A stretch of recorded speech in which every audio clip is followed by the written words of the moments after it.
Ya etat prayato naraha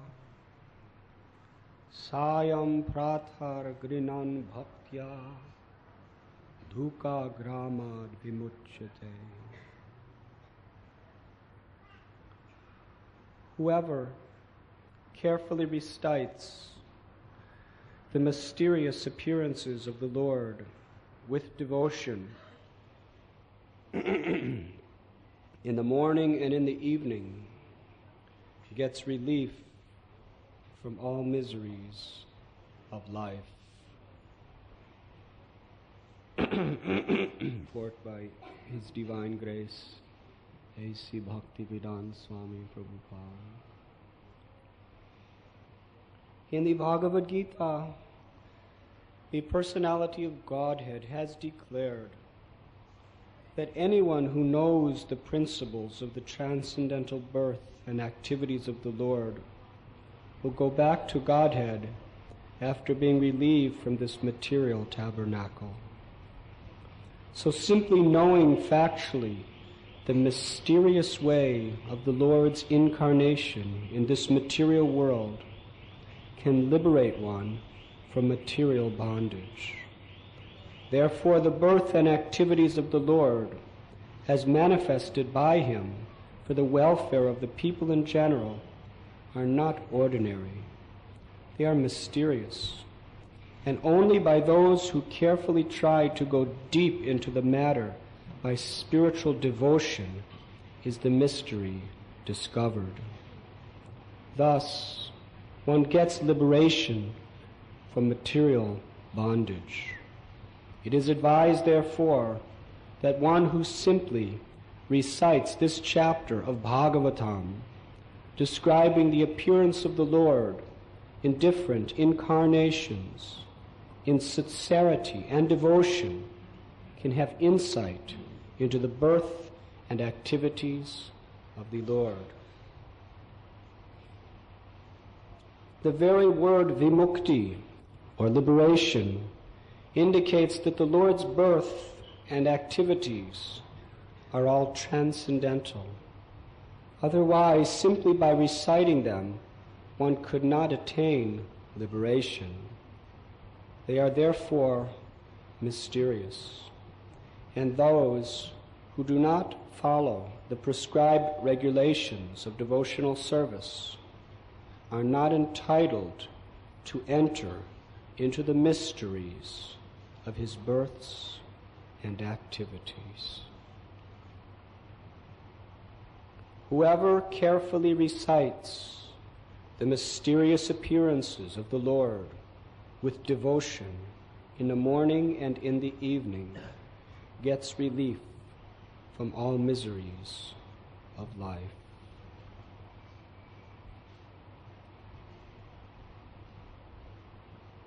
Particular chapter from Bhagavat Purana. Srila Vedavyas is beautifully describing various of the principal incarnations of the Supreme Lord Sri Krishna.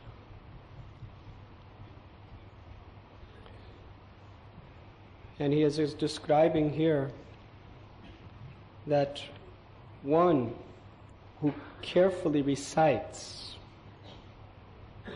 this particular subject matter of the appearances of the Lord with devotion on a regular basis, every morning and every evening, will get relief from all the miseries of life. This material existence has been created by the Lord for the particular purpose of giving impetus to the souls shackled in the prison of material life to take shelter of His lotus feet. We are all given independent will, and our life is determined by how we exercise that free will that has been so kindly given to us by the Lord. our eternal constitutional position is to offer with devotion our every act, our every word, our every thought to the Supreme Personality of Godhead for His pleasure. But in order for the intensity of love to be real and satisfying to the soul, Krishna also gives us the entitlement by which we can choose to deny Him on various levels. Krishna says in Gita, Ye yatha mam prapadyante thams tathaiva bhajamyaham mama manu bharatante manushya parata saravasha. That as you surrender to me, I will reward you accordingly. Krishna also explains that everything is emanating from Him. Aham sarvasya prabhavo matta sarvam pravartite. That all material and spiritual worlds are but His various energies. Varashya shaktir vivadai vashruvate. And Krishna has two primary energies, Yogamaya and Mahamaya. Yogamaya is that energy of the Lord being personally directed by Srimati Radharani and her spiritual expansions to bring our hearts closer to the love and devotion of the Lord. Yoga means to connect, to reunite. Maya means energy. That energy which serves to reunite our hearts in love and devotion to Krishna is called Yogamaya. And Mahamaya means that great, all-powerful, all-devouring energy of this material world which distracts all of our attention away from Krishna. Mahamaya works through the three modes of material nature. And through these gunas, she attracts our mind and she attracts our senses to want to enjoy. When the soul comes under the subjugation of the mind and senses, the soul wants to enjoy independent of God. And Krishna has created the three miseries, Aryatmaka, Aridaivaka, Aribhotaka, just to frustrate all of our attempts to enjoy separate from Him or to lord it over material nature.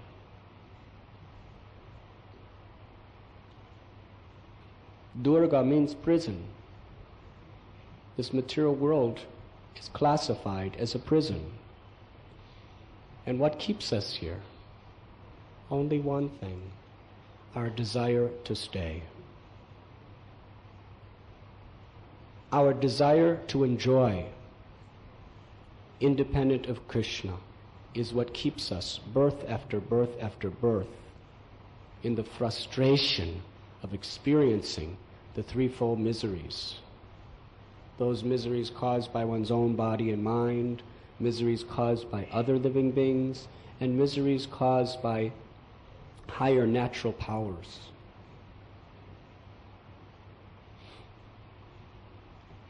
And it does not take much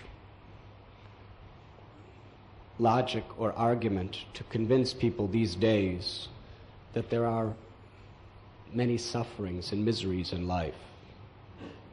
It is all around us. For this reason, Kali Yuga is a very good time to take shelter of the Lord. In Satya Yuga, although Abrahma Bhuvana Loka Punaravartanodrina, it's all miserable, it's all places of birth and death, there's a large degree of covering of those miseries. There's more of an illusion of enjoyment, what to speak of the heavenly planets. But in this earth planet, in Kali Yuga, misery is blatantly manifested all around us. You have to really be duped in utter ignorance to think that you can enjoy in this world. But the amazing thing is most people are in that category. But we assume that those who come to this temple have understood the reality around them. Just see. We can make so many plans and arrangements, but ultimately the threefold miseries conquer us. What is the most progressively advanced economic country that's practically taking over the world? It is Japan. A major part of the United States of America is owned by Japanese businessmen. Some of the biggest, most famous hotels, biggest, most famous buildings. Last I heard, they were trying to buy the Empire State Building, Sears Tower, the largest building in Chicago. The main places in America they're trying to buy. Most of Hawaii, the state of Hawaii, is owned by the Japanese. So they lost the war and they suffered miserably. They thought they could conquer the world. They bombed the American Navy and destroyed every ship in the American Navy. Then America came back and dropped an atom bomb on Hiroshima and dropped all kinds of fire bombs on Tokyo and devastated the whole nation, and they suffered miserably. But under the illusion of Maya, they were convinced that we will come back, we will enjoy, we will take over the world. And they're doing it. One little island.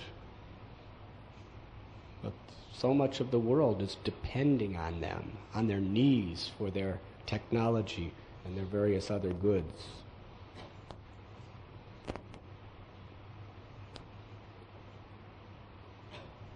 So many of the biggest companies and industries that made America so strong are completely out of business and shut down because the Japanese sell the same products for cheaper. So they're economically trying to conquer the world. Why? So that they could enjoy a higher position. And they're building their cities so wonderfully. But last week, there was earthquake in one of the principal cities. And none of their computer chips could rescue them. None of their economic, strategic planning could convince the earthquake to go somewhere else. There was no diplomacy or negotiations involved. It struck, and I think it was about 40 seconds. Thousands dead, all their highways, bridges destroyed. That is called Adi Daivaka. That means the miseries caused by natural forces. And here in India, earthquakes. Los Angeles, California, the most advanced city in America. Recently there was also a big earthquake, destroyed billions of dollars, and they're waiting for another one that's supposed to throw the whole city in the ocean.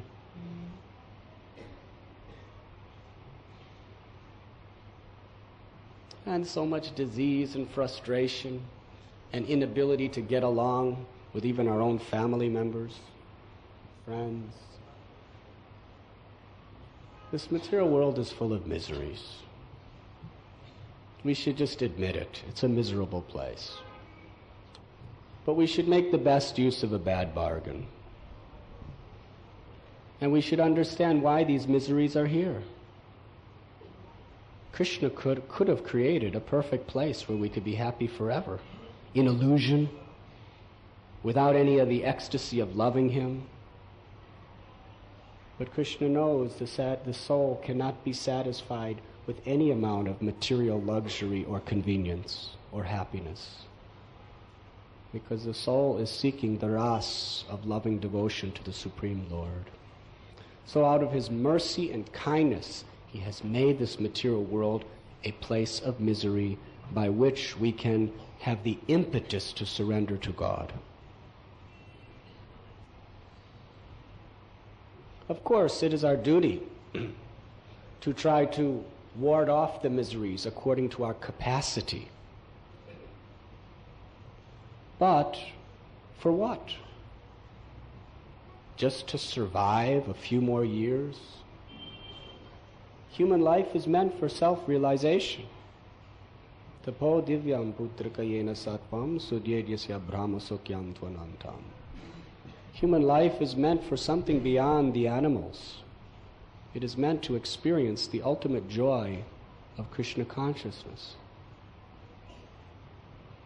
And therefore, we try to, on the physical and mental level, create an atmosphere where there is good health, where there is as much unity and harmony as possible.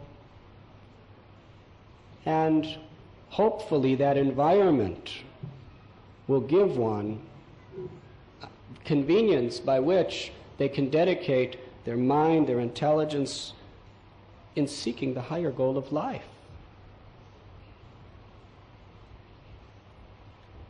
We have not been created just to survive comfortably. We have been created with a goal, and every human being is obliged to seek this goal of life. And that goal is to realize the eternal soul, which is transcendental to this physical body, which is the source of all our miseries, the gross and subtle physical body. Krishna explains very beautifully in the 2nd chapter of the Bhagavad Gita the nature of the soul, its transcendental relationship with the absolute truth. And he declares that that is Raja Vidya. It is the king of all knowledge. Why? Because it brings about real joy, real happiness. Anandamayo vyashat. And that is what every living being is looking for. Spiritual, transcendental joy. And joy, in order to be satisfying to the spiritual part of Krishna within our hearts, must be not subjected to the 3 modes of material nature, not subjected to the 3-fold miseries of material nature. And practically all the attempts of science, technology, medicine, and everything is to somehow or other alleviate suffering. That's practically all men do and all women do in this world, is try to create a situation in their life to alleviate suffering. All the entertainment industry is just to keep people from suffering utter boredom. People are so dissatisfied with themselves and so bored with life that they have to just forget everything by watching the television, or by going to the cinemas, or by listening to various forms of music, or by going to various athletic events.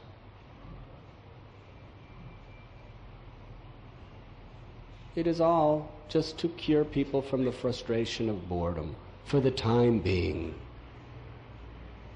But how long does it last? It actually intensifies the frustration in our hearts due to further agitating the bewilderment of our mind and senses.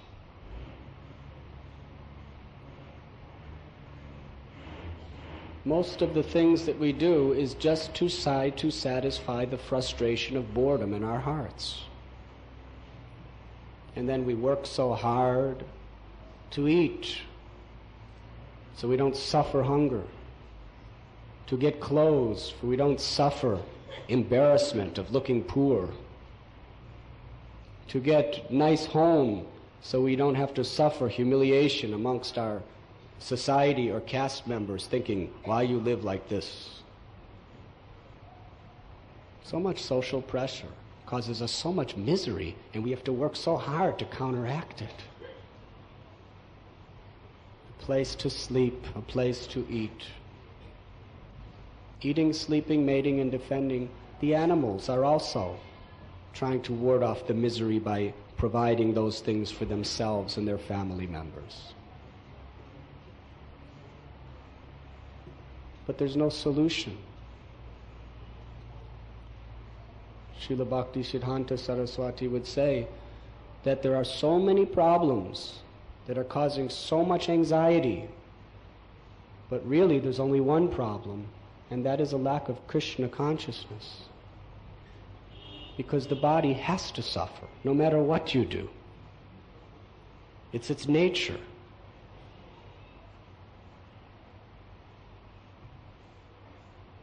You cannot free the body from suffering any more than you can make water dry or the sun cold. Because it is the nature of the sun to be hot, it is the nature of water to be wet, and it is the nature of the body to suffer. And no one can deny it. But there can be some relief. There can be some sense of enjoyment. But it's all in the realm of suffering. And Krishna created it like this, as his way of calling us all back home, back to Godhead. Just like if your child is doing very, very nasty things and neglecting studies and creating a terrible future for himself, do you make him feel good about it? You want him to suffer a little, to teach him a lesson that he should do the right thing. So Krishna is our Father, and how he has created this world. He is not the reason for our suffering. We are the reason for our suffering. He has just created the scenario by which we have to accept the fruits of our own activities. But how merciful is Krishna? It is explained here in the Srimad Bhagavatam how to get relief from all the miseries of life. By carefully, let us study this verse carefully. Whoever. Whoever means anybody. No one specific. It doesn't matter what qualification or disqualification you have in this material world. Whoever. Whether you're Indian or Western, whether you're rich or poor, whether you're low caste or high caste by material standards, whether you're dark color or light color, whether you're man or woman, whoever, anyone who recites carefully. Carefully means with great attention, not just as a ritual. We have seen that some people have in their homes, they have Brahmins just reciting, and they just go on with their household duties and feel that everything's auspicious because somebody's reciting. But you have to be careful. Carefully to speak it, carefully to hear it, and mostly carefully to be conscious of what's being spoken and what's being heard. To be attentive. This is the process by which we must hear and chant. The mysterious appearances of the Lord. It is being explained that the Lord's appearances are very mysterious. No one can fathom them. No one can understand them unless the Lord Himself reveals within our heart the transcendental nature of His pastimes and His words. There are so many translations of Bhagavad Gita, but practically none of them can understand the purpose of the Bhagavad Gita. And there are so many people who narrate Srimad Bhagavatam, but their conclusion has nothing to do with Srimad Bhagavatam. We have seen. There are men who can sit and recite Bhagavatam for 7 or 8 days and keep people enthralled with the way that they tell the stories, even make people cry and laugh. But their conclusion has nothing to do with the Srimad Bhagavatam. There are many proper reciters too, we are not saying, but there are many who are not.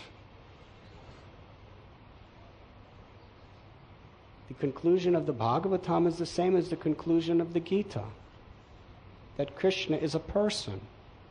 He is the absolute truth. And unless we surrender to Him with devotion, we cannot understand what is the Bhagavatam and what is the Gita. Bhaktoshi me shakacheti rahasyam hetaduttamam. Krishna tells Arjuna that my message is a mystery, but because you are my devotee, you can understand it. You are fit to hear it. No one else but my devotee.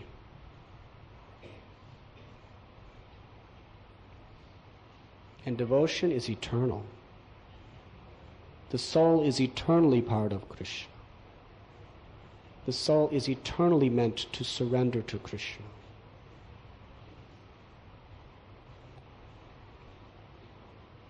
These mysterious and wonderful explanations are only realized by the grace of God. And there's no other way. Not through any amount of academic study of the Scripture is the mystery revealed. Only by humble, submissive devotion. And it is described that one should recite in the morning and in the evening. That means every day. Nasta prayesya bhadreshu nityam bhagavati sevaya bhagavati uttama shloke bhaktir bhavati naishtaki. It is not something that is just done when we have time. It is not something that is done according to our convenience. It is not something that is done once a week to superstitiously protect us from anything we may have done wrong during the week. This is the way most people follow religion these days. It must be done every morning and every evening. That means we must make it a priority in our life above everything else. The Srimad Bhagavatam is giving a very liberal concession, especially for grihastas, who may say, how can I be a devotee if I have to work so hard to maintain my family? Yes, you must work hard to maintain your family. If you have family, it is your duty. Srila Prabhupada said, being a devotee doesn't mean you be a bum. You know what is bum? It means a lazy person who does not take any responsibility for his life or any of the situation around him. Krishna consciousness is not for lazy people. Krishna consciousness is for dynamic, responsible, exemplary people. If one is a grihasta, one must be exemplary in society. One must make provisions. As long as we're in this material world, we cannot neglect the needs of good health and physical maintenance. But that does not become our purpose of life. That is something we do to facilitate the purpose of life. But the purpose of life is to become free and help others become free from the miseries of material existence by surrendering to Krishna, by becoming purified through spiritual practices. And if we take that goal seriously, we must make it such a prominent priority that every morning and every evening we make Krishna first in our life by hearing and chanting his glories. That is essential. We begin our day and we end our day hearing and chanting the glories of the Lord. And that society that practices this principle is called civilized. And however nicely we develop our economic conditions, if we do not live for that purpose, we are uncivilized. This is the conclusion of the scriptures. And Krishna has come in so many wonderful incarnations. Why? Just to give us more and more subject matter to hear and chant about. We have just sung the beautiful song of Sri Jayadev Goswami, which is the introduction to the Gita Govinda. Jayadev Goswami, in his Gita Govinda, he describes the very, very advanced, pleasing pastimes of Vrindavan. He explains that this particular poem is meant for liberated souls, not for ordinary beings. He explains himself that this poem is for those liberated souls who have awakened by the grace of the Lord within their hearts pure devotion to the rasas of the Lord in the spiritual world. For those who have perfected their sadhana, he has written Gita Govinda. And in the introduction, he's explaining, who is this Krishna that's playing so sweetly with Radharani in the Kunja of Vrindavan? He is that same Krishna who assumed the form of a great fish, millions of miles long, named Matsyavatar. That Krishna who's dancing with the gopis in Braja, he's not an ordinary boy. He was the one who expanded himself as Kurma Avatar, a turtle millions of miles wide. He was the Lord who appeared as Varahadev, a boar who was so big and so powerful that he held the entire earth on the tusks, which are placed just above his nose. And then he killed the great demon Hiranyaksha. That sweet son of Jashoda, who steals butter and engages in so many naughty activities. By his mere expansion, he appeared as Lord Narasimhadev, that mighty half-man, half-lion, whose very roar shook the entire universe, and who killed the greatest, most powerful, envious demon, Hiranyakashipu. He appeared as Vamanadev, and with 2 steps, although he appeared in a little form of a dwarf. Dwarf means like these little children that were dancing, that size. Trivikram. But with 2 steps, he covered all the planets in the universe. We are so proud if we can shoot a rocket ship that claims to touch the moon. And we spend so many millions and billions of taxpayers' dollars, so much effort, so many dangers to cover some distance But the Lord, with 2 steps, he covered the whole universe in a matter of seconds. And that same Lord Sri Krishna, who's weeping and crying in separation of the gopis, and the gopis are weeping and crying in separation from him, who people think, what is this? Why is he dancing with these young girls? This is not the way we are taught to live. That same Krishna, he wants to show us what is his real position. That he appeared as Bhrigupati, Parasuram, and he destroyed single-handedly, without even another soldier to help him, all of the Kshatriyas 21 times.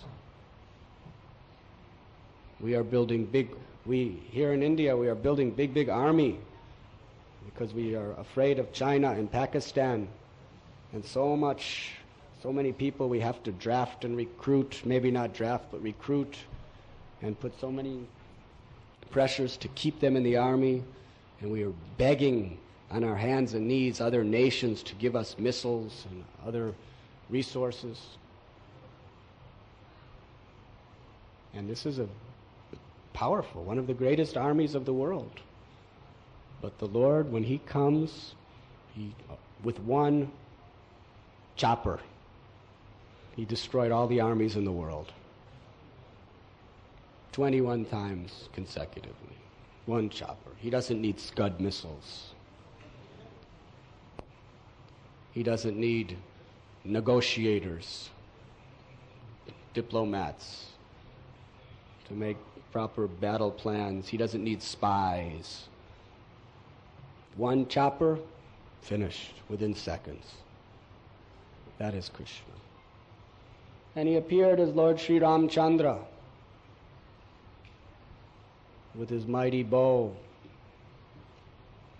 One arrow, he shot them in South India through those trees. 7 trees, huh? He shot them through all the trees, and then the arrow went all the way down to Patala Loka, and all the way up to the heavenly abodes, and then came back into his quiver. And he told Sugriva, you see, you have nothing to fear. I am Ram. All powerful. And he appeared as Lord Balaram.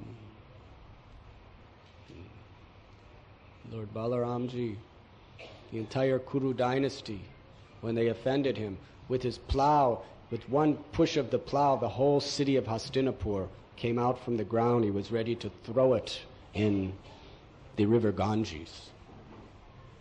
And all the greatest warriors on earth came to surrender to him. And that same Lord Balaram, in one of his expansions as Ananta Shesha, is holding all the planets of the universe effortlessly on his hoods. And he appeared as Buddha in the form of Buddha avatar. That Krishna, who's so much enjoying amorous pastimes with his devotees, he showed what is real renunciation. As Buddha, he was such a renunciate. He gave up his queens. He gave up everything. He was king. He was prince. He left all the luxuries of his palace. He sat under trees. He emaciated his body. He performed such tapasya this world has never seen. And then he preached self-control, meditation. And he drove out all rascals who were teaching animal slaughter in the name of religion. And that same Sri Krishna will appear also as Kalki avatar. And we see how terrible Kali Yuga is becoming. We see how people are becoming more and more demoniac, and the demoniac people are becoming more and more powerful. And what can we do? We're all helpless. We're all so small compared to the propaganda of this world that's taking place. But Kalki, with his horse and his sword, he destroys all the classes of demon in the matter of minutes on this earth.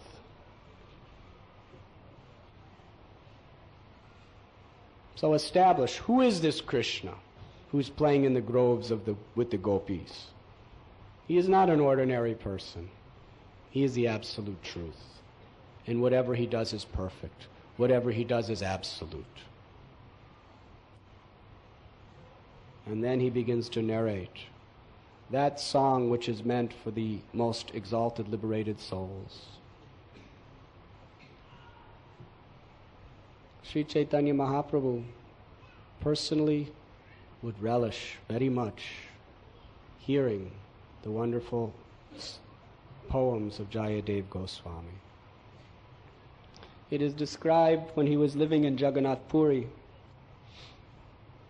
Ramananda Rai and Srila Swarup Damodar Goswami would regularly, each night, sometimes throughout the day, narrate the poems of Chandidas and Vidyapati, the Krishna Karnamrita by Bilva Mangala Thakur, and the Gita Govinda of Jayadev Goswami. All of these are very advanced literatures. It is described by Srila Bhaktivinoda Thakur that all of these great poets, they lived before Mahaprabhu. Jayadev Goswami lived approximately 400 years before Lord Chaitanya.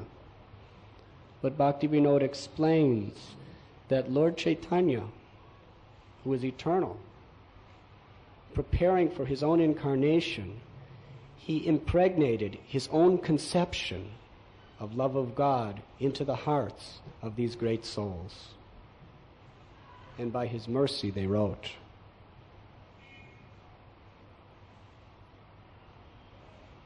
On this disappearance day of Jayadev Goswami, I'd like to narrate a few stories which illustrate the beauty of the love between the Lord and his devotees. Jayadev was born in Bengal, in a village, and he came to Navadvip. There's a place called Prithukund, just very close to the place where Lord Chaitanya, 400 years later, would appear. And when he saw the beauty of that place, he was so charmed that he told his wife, Padmavati, let us live here. So they began to live. And he was a Brahmin and a Grihastha, but he was very, very austere. He was very simple. He would just spend his days and nights along with his wife, just chanting the holy names of the Lord and worshiping the Lord and serving the devotees of the Lord. And especially he would write, due to inspiration, beautiful, beautiful poetry in glorification of the Lord. So he wrote one poem. It is described that the subject was Krishna's flute was speaking, describing the wonderful pastimes between Radha and Krishna. And as he was, that poem, somehow or other it was circulated. And the king of Bengal, whose name was Lakshman Sen, somehow or other he heard that poem, and he was so captivated by it. He asked his chief priest, whose name was Govardhan, who wrote this poem? This is spectacular. This is tremendous. Who wrote it? I must meet this person. When Govardhan heard the poem, he said, these realizations, there's only one person possible, and that is Jayadev Goswami. Where does he live? He told him where he lives. But he told him that Jayadev Goswami does not associate with any materialistic people. He's very, very careful to only associate with devotees of the Lord. So the king, who was actually a very great devotee, he took off all of his royal dress and he put on the robes of a mendicant, a Vaishnav mendicant, And he went to the house of Jayadev during the evening. And he went and he very humbly offered his obeisances to Jayadev Goswami. And Jayadev looked at him and said, "Who are you? What are you doing? Why you're in this disguise? I can see that you are not a Vaishnav mendicant, that you look like some sort of a king. Why are you coming here to fool me? Who are you?" So Lakshman Sen understood, you cannot lie to a holy man. It's an offense. When a holy man asks you a question, you have to be very honest. Even if it's an embarrassing thing, you have to be honest. If you try, because the holy men are representatives of Krishna. If you try to cover your own duplicity by telling some lie, you may fool him, but Krishna in your heart knows that you have lied to my representative, and you must atone for that. And he will give you atonement. So those people who are cultured and understand, they will never lie to a holy man. When they're asked, so Lakshman Sen said, "I'm the king of Bengal." And I'm in disguise. But I'm coming to you as a beggar. I'm begging for your mercy. This is my real position. I'm begging you that you kindly come and live in my palace with me and be my guru. And Jayadev Goswami, he just looked at him and said, "No way, I will have nothing to do with you." He said, associating with materialistic people is worse than drinking poison willingly. Not only will I not have anything to do with you, not only will I not live in your palace, I will not even live in your kingdom. I will move to the other side of the Ganges. Haribo. You see, sadhus they're not supposed to just say anything or do anything to flatter wealthy or powerful people for their own conveniences. They speak what's on their mind. So, this is the kind of sadhu that Jayadev was. So when the current king heard these very severely critical remarks, he became even more humble. And he said, "Please, if I have inconvenienced you, I'm so terribly sorry. Just be kind upon me, be merciful upon me." He said, "You have already spoken that you will go on the other side of the Ganges. Let me build a nice house for you on the other side of the Ganges, and you'll be happy there. And let me serve you and worship you there." So Jayadev looked at him, and he said, "I spoke harshly just to test you. I didn't mean it. I just wanted to test to see how detached you were, whether you could remain humble even when you were being criticized." He says, "But you have passed the test. I can understand that although you are king and you have tremendous power and opulence, you are not attached to any of it. You are only attached to serving the great Vaishnavas and serving the Lord. Therefore, yes, I will live in the cottage that you built for me, and you can come to me any time you like and take instruction and inspiration." In this way, Jayadev Goswami became the chief court pundit for the whole king of Bengal while he was living in Navadvip. And there's a beautiful story that is told how one day Jayadev, while he was writing the Gita Govinda, the place of Navadvip that he was writing was a place called Champahati. It's also very close to the place that later Gadadhar Pandit was born. So he was writing, and his writing was based on the inspirations of his pure devotion from within his heart. He was not speculating. He was not imagining with his mind like so many writers today. But Krishna was writing through him. Even Srila Prabhupada would explain that I have not written any books. That it's Krishna writing these books. He's just using me as an instrument to give his words to the world. And sometimes Srila Prabhupada would ask his devotees to read his books to him. And he would sit there and just ecstatically listen. Now someone may think, how can you listen to your own books so ecstatically? Isn't this something kind of proud? But Srila Prabhupada he was in full, total realization that he didn't write a word of it. It was also always Krishna writing through him. He was simply enjoying, like anything, hearing the words of Krishna, taking no credit for himself. So in this way, Krishna was revealing so many inspirational visions of the spiritual world of Vrindavan. And as Jayadev was seeing it, he was writing it.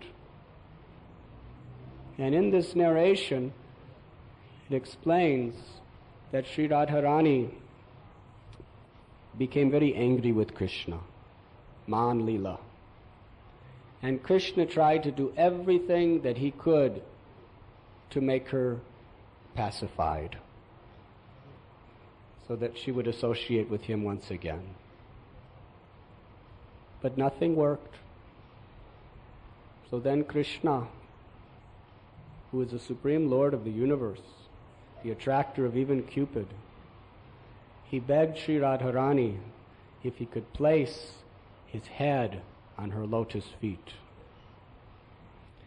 And when Jayadev had that inspiration and was about to write it, his limbs just began to tremble. And his mind just exploded that, how can I write such a thing? Who will understand? Krishna is the absolute truth. Krishna is the personality of Godhead. Krishna is worshipped by everyone. All the great gods, all the great sages, everyone worships Krishna. How could Krishna? Even Radharani worships Krishna. How could he place his head on her feet? I can't write it. This cannot be put in writing. And in a bewildered state, he decided, I should just go bathe in the Ganges.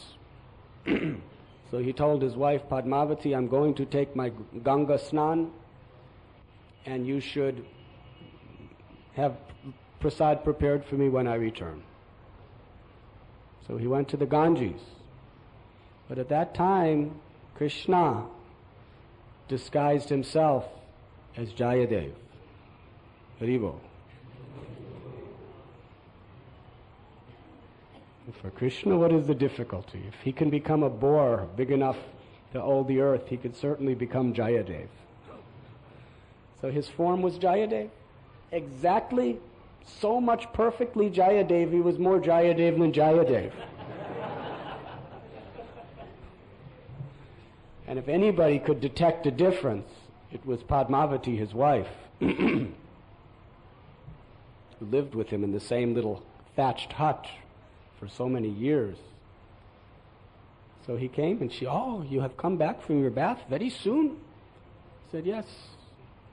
So she served him prasad, and he ate prasad. And then after prasad, he went to his palm leaves where he was writing his book, Gita Govinda. And he said, Padmavati, give me my pen. He took his pen, and exactly the words that came to Jayadev's mind that he was going to write, but he couldn't write, Krishna wrote it exactly. The amazing thing is he wrote it in handwriting that was identical to Jayadev's. Again, if Krishna wants, he could make his handwriting more Jayadev's than Jayadev's. How is that possible? Krishna can do anything. He is Bhagwan, possessing all opulences. And then he just left the house. And a few minutes later, the other Jayadev, he came in, still wet from the Ganges. And he said to Padmavati, "So prasad is ready?" She said, "You already ate prasad." He said, "Well, I did?" She said, "Yes." You took another bath already?" He said, "Another bath? What is this another bath?" So he didn't understand what's happening. So he just decided, I'm just going to continue my writing. So he picked up his palm leaves, and there he saw, in his own handwriting, the verse that he was too ashamed to write.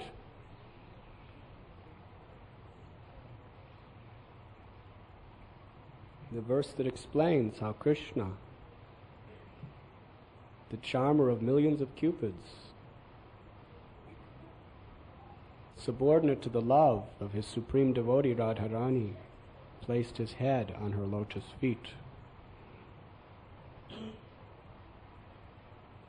which exhibits how Krishna, although he is all-powerful, his greatest pleasure is to accept a position of being subordinate to the love of the bhakta. Guru Maharaj used to say that some people want to become God, but a bhakta becomes greater than God. God becomes the servant of his bhakta. Krishna trembled in fear of Yashoda. Krishna drove the chariot for Arjuna. Krishna was the supplier of sari material for Draupadi.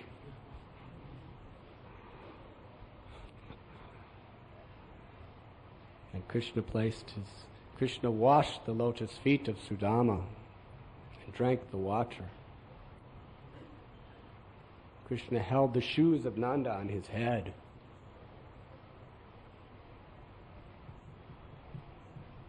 Chaitanya Mahaprabhu, he would wring the clothes of his devotees on the bank of the Jamuna, and when they were carrying something heavy, he would pick it up and carry it himself to their house as a service. And Krishna places his head on the feet of Sri Radhika. This is Bhakti.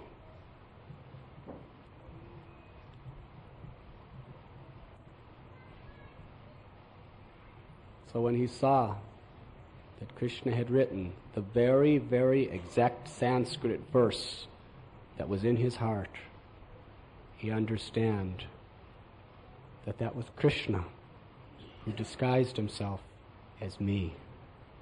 And he began to weep profusely, tears of love. And he went to his wife Padmavati and he said that you are so unlimitedly fortunate that you directly had the personal darshan of Krishna. And not only that, you were allowed to feed Krishna personally prasad with your own hands, and he accepted it. How fortunate you are. And he showed her the verse, and they both began to cry in ecstatic love. And then the most wonderful part of the story takes place. Right before his eyes and his wife, Padmavati, the beautiful form of Lord Sri Gauranga Mahaprabhu appeared in his beautiful, beautiful golden complexion, shining like millions of suns of molten gold, and his beautiful, beautiful hair cascading down his shoulders and his arms reaching down below his knees, with beautiful garland and dhoti like lightning, lotus-like eyes. Every part of his body was the most meticulously, perfectly, spiritually structured form just to attract all your heart, all your mind, and all your soul to his loving service. And when Jayadev and Padmavati saw the beautiful form of Lord Gaurasundar, they were just infatuated with gratitude for that mercy they received. And they surrendered their lives at the lotus feet of Lord Gauranga, knowing that he was Krishna himself in this most magnificent form. And after they worshipped him, Sri Gauranga Mahaprabhu explained that in the future, I will appear in this form that you're seeing now in this very place of Navadvip Dham. I will appear for the purpose of spreading the Yuga Dharma, the congregational chanting of the holy names of Sri Krishna. Hare Krishna, Hare Krishna, Krishna Krishna, Hare Hare, Hare Ram, Hare Ram, Ram Ram, Hare Hare. I will jubilantly dance through these streets of Navadvip, crying out the holy name.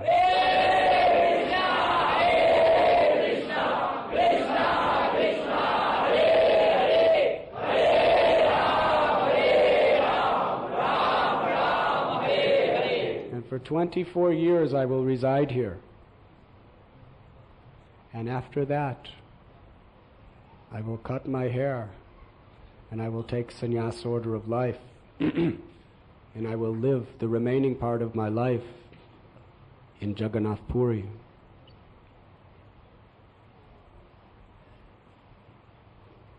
And while I'm in Jagannath Puri, Jayadev, this very poem that you are writing, Gita Govinda, he said, I will be in great ecstatic love, personally hearing this poem being recited to me every day and every night.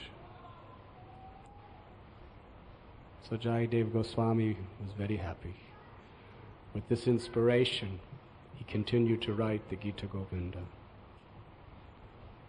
as a matter of service and pleasure to Lord Sri Chaitanya Mahaprabhu, knowing that he will be personally listening.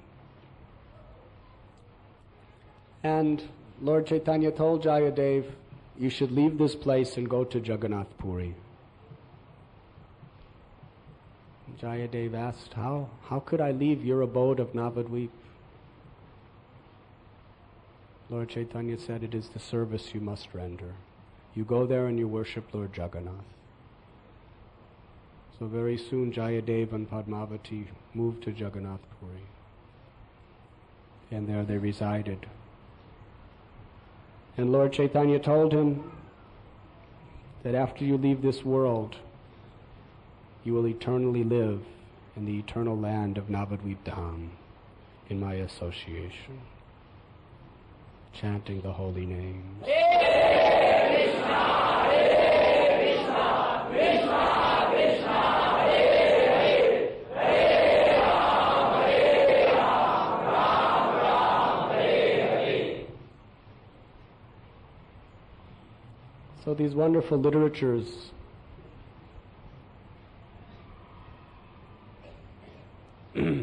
we must approach with dignity.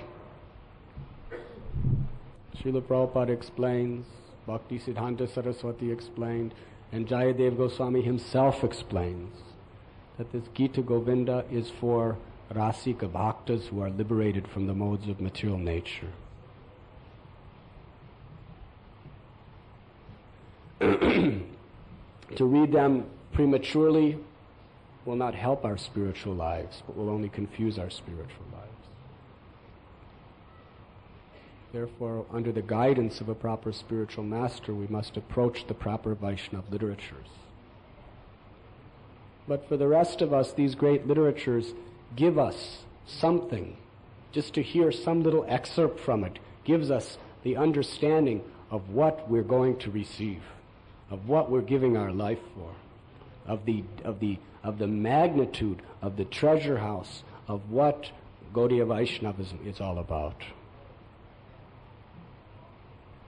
But then we must proceed step by step according to our particular realization under the guidance of Guru and the great Vaishnavas.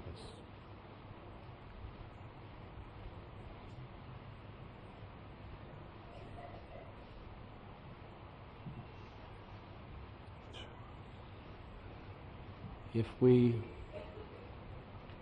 accept this principle of humble submission in the service of Guru and Vaishnavas, then gradually all these realizations awaken within our heart. Not according to our time planning, but according to Krishna's will.